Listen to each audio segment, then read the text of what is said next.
ఈరోజు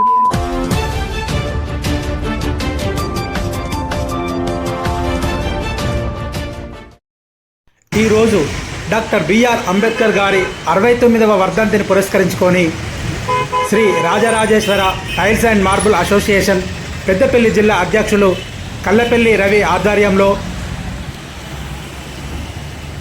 పెద్దపల్లి బస్టాండ్ వద్ద అంబేద్కర్ విగ్రహానికి పూలమాలలతో సత్కరించి నివాళులు అర్పించిన ఎస్సీ ఎస్టీ బీసీ నాయకులు సహజ కవి సామాజిక రచయిత డాక్టర్ మంద భాస్కర్ యాదవ్, రజక సంఘం నాయకులు బొడ్డుపల్లి రామూర్తి, డాక్టర్ కొంకటి శ్రీనివాస్, కమల్, జయదేవ్, లింగయ్య, మల్లేష్, రాజశేఖర్ తదితరులు పాల్గొన్నారు.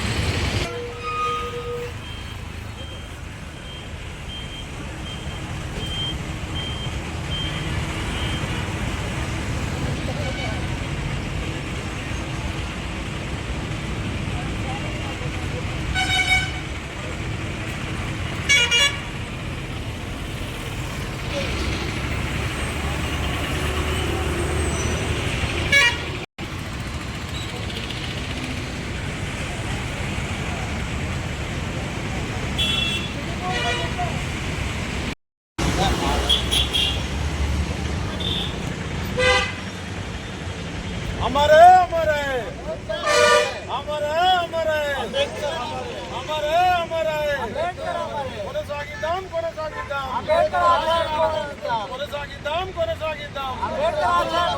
కొనసాగిద్దాం కొనసాగిద్దాం భారత రాజ్యాంగం భారత రాజ్యాంగం భారత రాజ్యాంగం हमारे हमारे हमारे हमारे ఈరోజు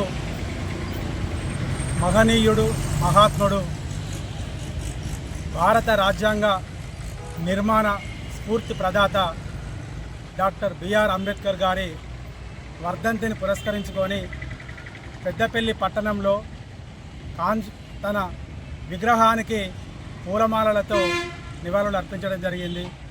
మరి ఆ మహనీయుడు యావత్ భారతదేశానికే కాదు, ప్రపంచంలోనే అత్యంత గౌరవించబడే మహోన్నతమైన వ్యక్తి. మరి మనము చరిత్ర లోపల దేవుళ్ళ గురించి విన్నాము, కానీ ఇప్పుడు సమాజానికి ప్రత్యక్ష దైవము మరి మన బిఆర్ అంబేద్కరే. మరి నేను ప్రత్యక్ష దైవం అని ఎందుకంటున్నా అంటే, ఆ మహనీయుని రాజ్యాంగ స్ఫూర్తితోనే ప్రజలు ఆ హక్కులను వినియోగించుకుంటూ వారికి ఉన్న వసతులను, హక్కులను పొందుతూ మరి ప్రతి ఒక్కరూ సమాజం లోపల గౌరవించబడుతూ గుర్తించబడుతుండ్రు. మరి ఈ సందర్భంగా తనకు రాసిన రాజ్యాంగంలోని చట్టాలను సమన్వయం, స్వేచ్ఛ, సమానత్వం ఇది అందరికీ వర్తించేలాగా మరి బహుజనులకు రాజ్యాధికారం వచ్చినప్పుడే సాధ్యమవుతుంది. మరి ఆ మహనీయుడు మన కోసం రాసినప్పటికీ మరి అగ్రవర్ణాలు ఆధిపత్యం లోపల చట్టాలు బానిసలుగా మారుతూ ఇప్పటికీ అణగారిన వర్గాలకు మరి అన్యాయం జరుగుతుంది. ఇక నుండైనా ఎస్సీ ఎస్టీ బీసీ మైనారిటీలు ఒక్కటై రాజ్యాధికారాన్ని మనం చేతబట్టి బహుజనుల రాజ్యాధికారం వస్తే మన సమస్యలకు పరిష్కారం అవుతాయి. మరి నేను ఎందుకు ఈ మాట చెప్తున్నానంటే, మరి అగ్రవర్ణాల రిజర్వేషను ఎవరిని అడగకున్నా వాళ్ళు సాధించుకున్నారు. మరి బీసీ రిజర్వేషన్ కాడికి వచ్చేసరికి మరి న్యాయపరమైన చిక్కులని మరి అట్టడుగు బడుగు బలహీన వర్గాల నోట్లో మన్ను కొడుతున్నారు. ఎందుకంటే పెట్టేవాడు మనవాడు అయితే ఎక్కడున్నా మనకు కడుపు నిండుతుంది. మరి రాజ్యాంగం లోపల చట్టాలను రూపొందించే వాళ్ళు అగ్ర కులస్తులు ఉన్నారు కాబట్టి మనకు అన్యాయం జరుగుతుంది. ఆ స్థానాన్ని మనం పొందాలంటే మనం యాచించడం కాదు, శాసించే స్థితికి ఎదిగి మన హక్కులను మనం సాధించుకోవాలి.